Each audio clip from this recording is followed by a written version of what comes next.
guys, welcome to another video of the Ford Cummins swap. This time we're on the Cummins side of things because we are pulling the truck in the shop. Well, pushing, moving the truck into the shop to pull the engine out. We're gonna take the cab off of the Cummins, get everything we can out of it, get some parts ready to sell off of it so we can get some money back on that truck, get the engine ready, and then put it in the other truck. But we were actually working and I was like, you know what? We need to be filming this process. So right now we're using another Dodge to push another Dodge into the shop. We're going to use the lift to get the cab off. But this is where we find ourselves on a fine evening to get some work done. We got the tire between the trucks because I want to save the bumper, the headlights, the grill. I don't want to crack any of that because I think that's worth some money. But we're getting it in there. There you go, buddy. Here's our photographer, film guy for the day.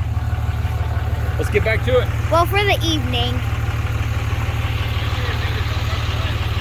Okay.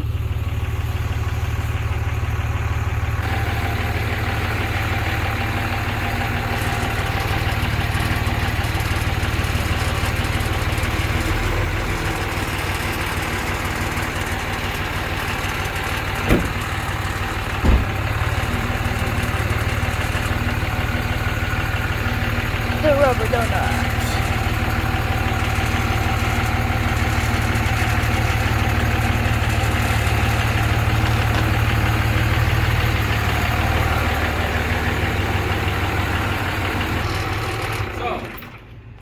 We were wondering if there was going to be enough space in this shop, but it looks like there's plenty to work on it, and we'll even probably have to move the truck forward a little bit to get the arms under the cab. But this gives us room to open the doors, get some of the chassis plugs out, and basically get the cab ready to pull off. So, man, I'm gonna become a diesel mechanic. This is a good looking shot. Yeah, it works out just fine. Just fine. Good job, Alton, as camera boy. Move this tire. This is some redneck ingenuity. Redneck. What kind of neck do you got? That's why we keep 4,000 tires around, just for this reason. So we got a good selection of pushing tires. Don't lie to anybody. It's just laziness. That's why. I think it'll be easier if we use two, so... This is actually a pretty nice truck. So we're gonna try and salvage as much as we can off this truck since it is in pretty decent shape. I've definitely seen more haggard second gens than this.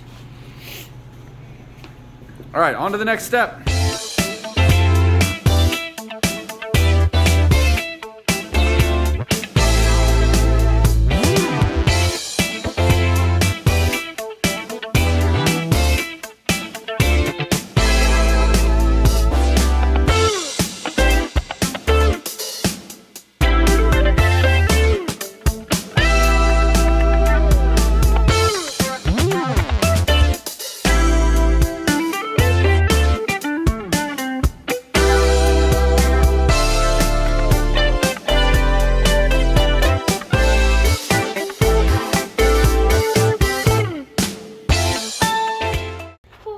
All right, so we're getting the radiator, we're getting some of this stuff out, we're kind of taking off. We don't need to take the engine apart necessarily to get it out of the truck, but we need to get the wiring harness off, like the hood cable, like the brake booster, stuff like that, the windshield wipers. I was watching some redneck video of a guy's like, take this off, a Canadian guy, that's right, Canadian guy.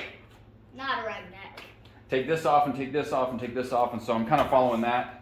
And Hey, you can be a redneck and Canadian. Did you see what he pulled that motor out with? It was a Kubota lawnmower. You're right. Have you watched King of the Hill? Yeah, dude. It's McCullough. There's a whole episode about a Canadian mower versus Hank Hill.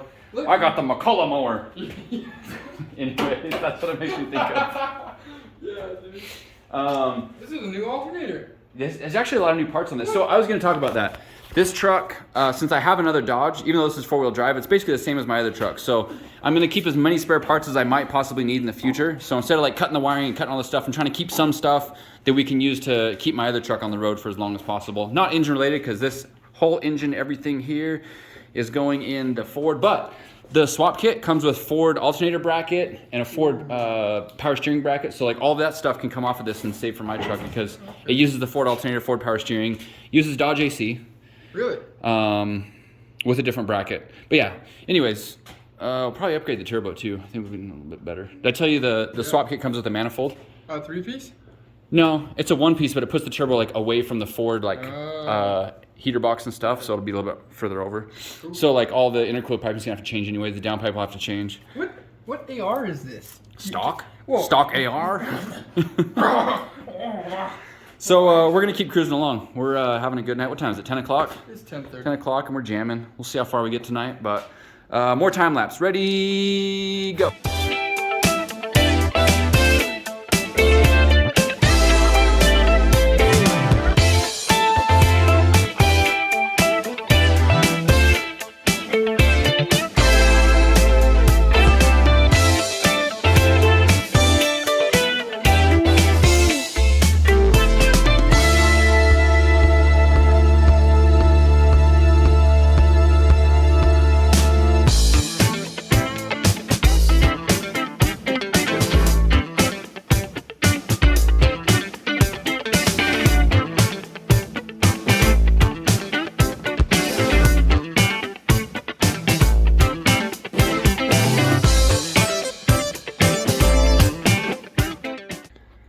So that's the end of it tonight. We're gonna go get some rest and come back tomorrow. I'm not gonna end the video, but we got the wiring harness flopped over. We got all the cooling stuff out. Everything that's attached as far as wiring or hoses looks like it's there.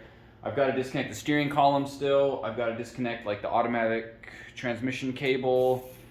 I've got to disconnect the shifter for the transfer case 4-wheel drive, and then body bolts. And maybe that's it. I'll have to look underneath if there's any chassis grounds from the frame to the body. But I think that's about it for that. So a solid like 3 hours or so into it, and we're pretty close to having it ready. So we're gonna come back tomorrow and try and get the cab off. Once the cab's off, we can start working on the engine. We're gonna get the engine out tomorrow, put the cab back on, and then get the truck out of here. We don't want to take up the shop time for too long in here. So as long as we can get that done, get it out. Then we'll have the engine on an engine stand. We can separate the transmission, and then I can start working on the engine. I'm gonna pull the exhaust manifold, clean everything up, maybe do head studs, maybe do injectors, reseal it, probably do a timing cover, the KDP, everything we can that way. Probably strip the brackets off. I'm hoping in the next day or two the adapter kit from DCS will arrive, and then I can start actually putting parts on it and getting that stuff ready too. So things are cruising along pretty good, but that's it for tonight. We'll see you guys tomorrow. Bye. All right, we're back at it another day. Right where we left off. Of course, I don't change my clothes. That's not something I do. Kelly slept on his couch upstairs. Damn right. And right where we left off. So today we're going to get the cab off the truck and pull the engine out. We got the starter for the forklift, so now we can get the forklift going. So when we finally get everything to the point where we can lift the engine out, we'll just use the forklift and pull it right out of there. But I think all we have today is the shift cable, the shift transmission transfer case shift thing. You'll have to see it. It's not even a real shifter. It's like a little piece of pipe that comes up through the floor. And then the steering shaft. I think that's all there is to it. So let's get to it. Back to another time lapse.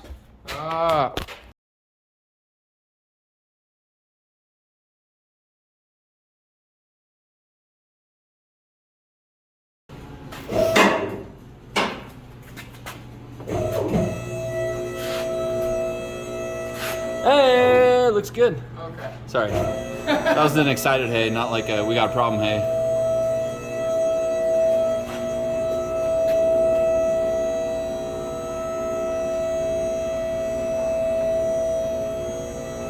Didn't even need to strap it to the lift. I did that on my Ford. I can't remember why.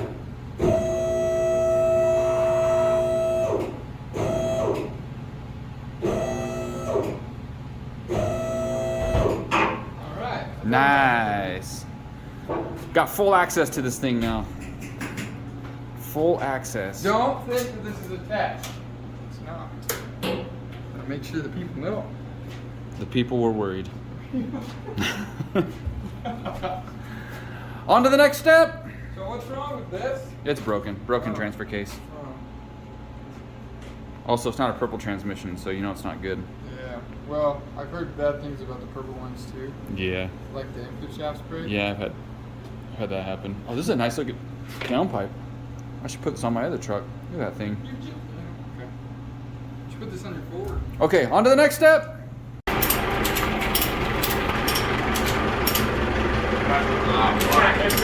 truck forward. Oh, well, let me get there! That door's gonna be an issue for us to lift high enough to get above the paint.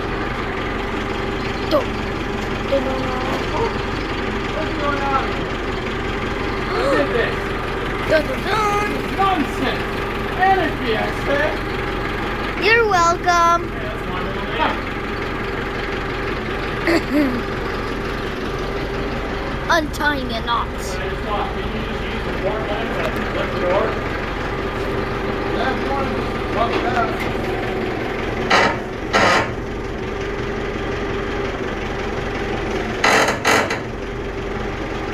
What's up, buddy? Stand back over here. This is not good. Problem. Will he survive or will he die? He will survive. Watch This- close on the sides. Make sure nothing This gets is broken. Dun, Keep going, keep going. stay away. You're hitting the truck. Back up. Oh, not good. They were gonna hit the truck. Brendan Rudnick plus Cully Wesley Back this up. Just back up a little versus bit. Yeah, like crazy touching it. yes. Here's the cab. Hey, hey. He is moving the truck. It is closer than it started. All right.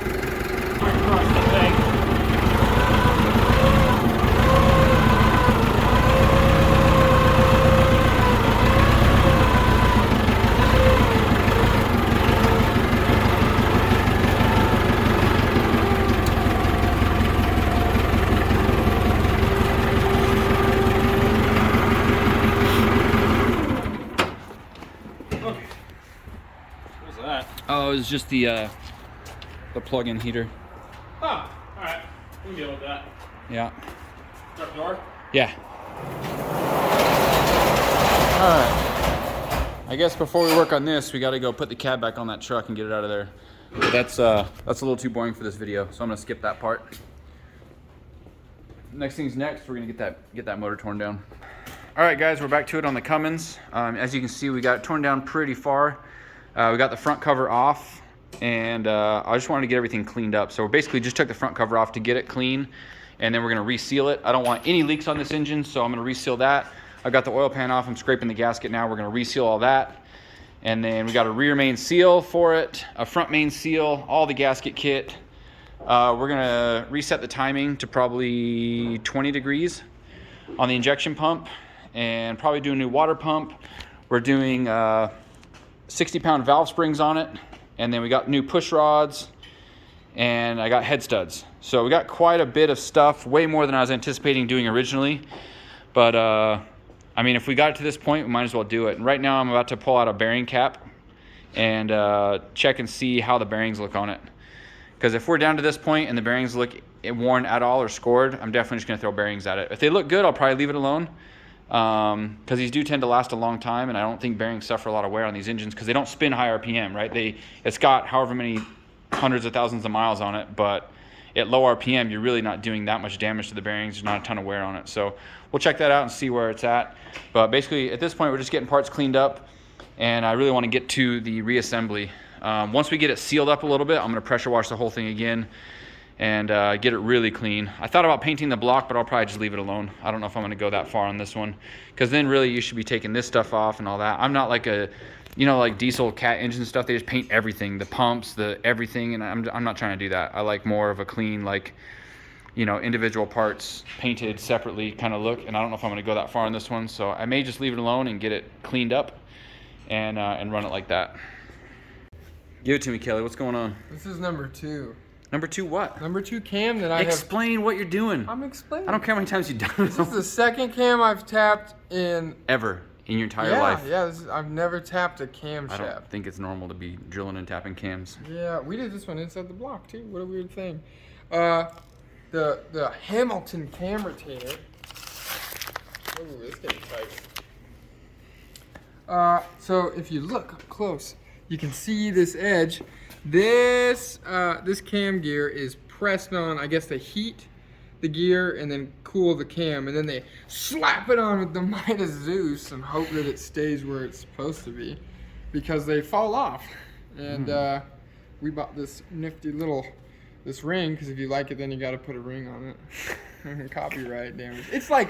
Excuse my. Okay, no problem. brain. No problem. So we're gonna put this on there. Look how cool it's got the Hamilton, like the star that everybody in junior high got tattooed on their arm, and now they regret their life. This is amazing. Where's yours? I am not a failure. Oh man. At least in some people's eyes. R.I.P. if you got that tattoo. Yeah. That wasn't deep enough. Yeah, you're right. Go deeper. Go deeper.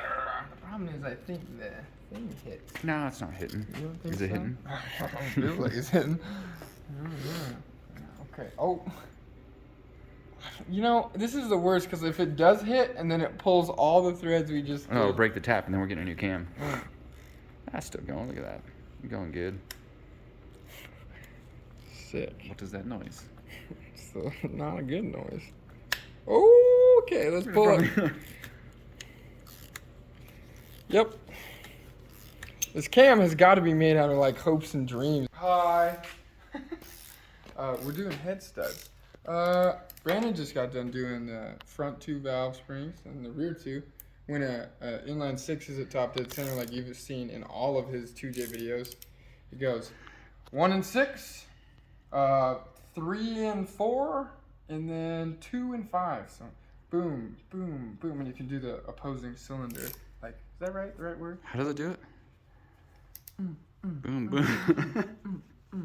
Dance with my people, man. Yeah. So I'm taking these rusty old hoses off so I can properly take out the old head bolts and put in ARP head studs. There's some nasty stuff in this cooling system. Nah, man, that's stock. I don't think so. Stock power, baby. I don't think so. So this tool is pretty awesome. This is Torque Tools, I think it's called. The valve spring compressor. I got a ton of different valve spring compressors for cylinder heads, but they're all to be used with the cylinder head off the car. So they make this specific one. It was only like $40. The truck.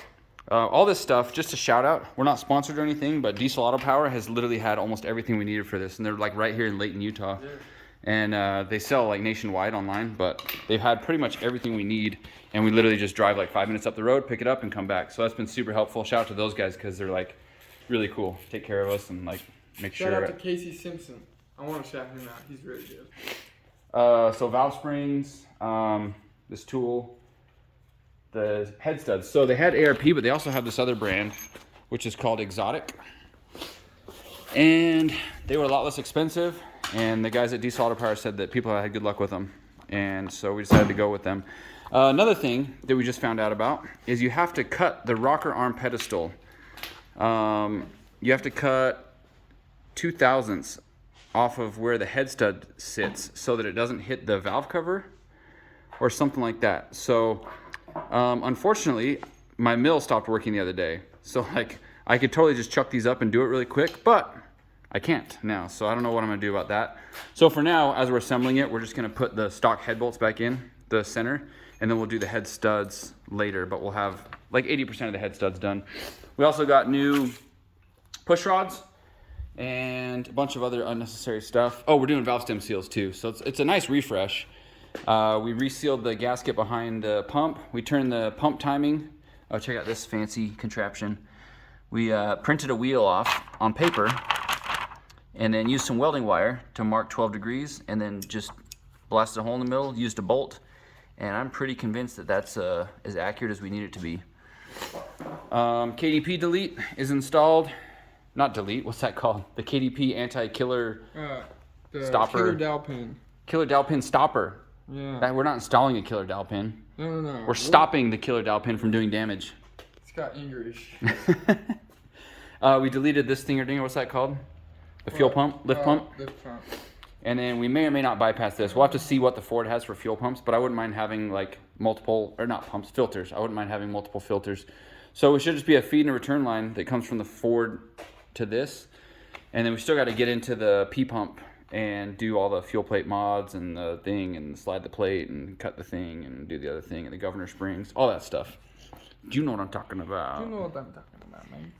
So, yeah, the next step, as Kelly's kind of like, we're kind of working with each other. He's doing these, we're kind of moving around. Now I've got to get the other cylinders at the top of their stroke, which is hard to do. You can't just drop a screwdriver down the spark plug hole. So we have to trust the cam. We're going to have to install the push rod and the rocker pedestal, and then wait until the valves are both at top dead, and then so that's the next step. A lot of work. So we finally are done for the night. We got it buttoned up as far as like all the springs and valve stem seals,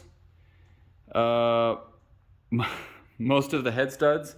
There's a couple that we have to remove the fuel lines to get to, like that one.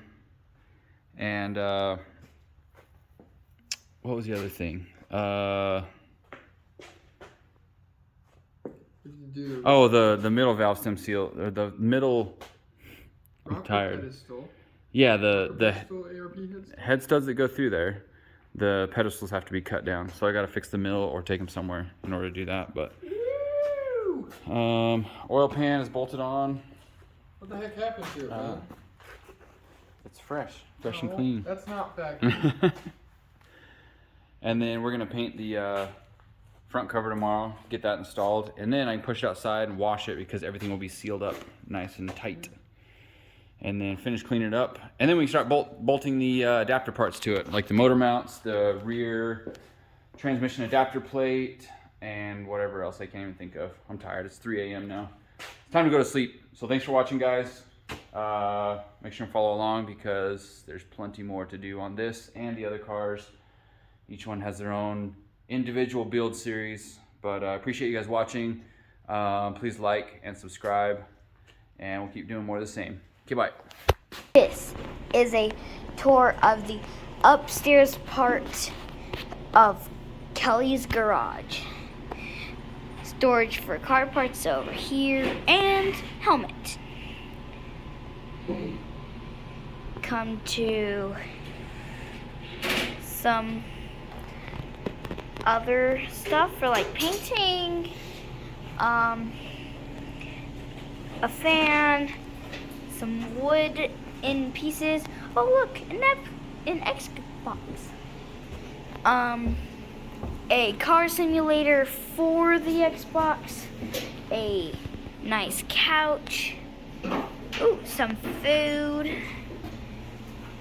snowboard, yellow metal piece, fancy lighting, yellow ceiling with white spots,